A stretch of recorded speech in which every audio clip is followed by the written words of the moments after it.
ቲንኤጀር በዚች መርዛማ ፈገግታ ከ25 ዓመት ፍርድ ወደ 285 ዓመት ፍርድ ተዘዋወረበት። አና ራይት ይባላል። ዕድሜው 18 ዓመቱ ነው።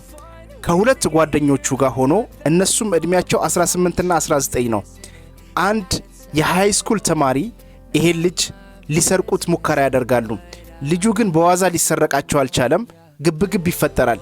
በዚህ መሃል ዝም ብሎ ይተኩሳል። አና ራይት ይተኩሳል። ልጁን በወቅቱ አልገደለውም። በራሱ በእግሩም ወደ ቤቱ ሄዷል። ቀላል ተኩስ ነው ብሎ ወደ ቤቱ ሄዷል፣ ግን ሞቶ ተገኘ። ከዛ በኋላ ዳኛው ሁሉን ነገር ካየ በኋላ 25 ዓመት ፈርዶት ነበረ። ከ25 ዓመት በኋላ ዳግም ወደ ቤተሰቦቹ ተቀላቅሎ በመሃልም ያው አሞክሮዎች ይኖራሉ ተቀላቅሎ እንዲኖር እድሉን ሰጥቶት ነበር። ግን እሱ በማን አለበኝነት በዚች መርዛማ ፈገግታ የሟችን ወላጅ እናት የፍርድ ቤት አዳራሽ ላይ እሪ ብላ እንድትጮህ አደረጋት። አባትየውም እሪ ብሎ ጮኸ። ዳኛው ይሄንን ነገር ቁጭ ብሎ ያይ ነበረ።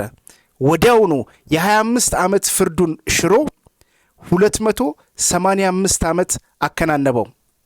አና ራይት በጠበቃው በኩል ይሄንን ያረኩት ነገር ይሄ ፈገግታዬ የውስጤን ፍራቻ ለመሸፈን ብዬ እንጂ አውቄ አይደለም ይቅርታ ብሎ ጠይቆ ነበር በወቅቱ። ግን ሁሉ ነገር ጊዜው ካለፈ በኋላ ሊመለስ አይችልም ነበር ያለው ዳኛው። እናንተስ የዚህን ቲንኤጀር ፍርድ እንዴት ታዩታላችሁ? እውነት ይገባዋል ወይስ ያንሰዋል? ስላደመጣችሁኝ አመሰግናለሁ።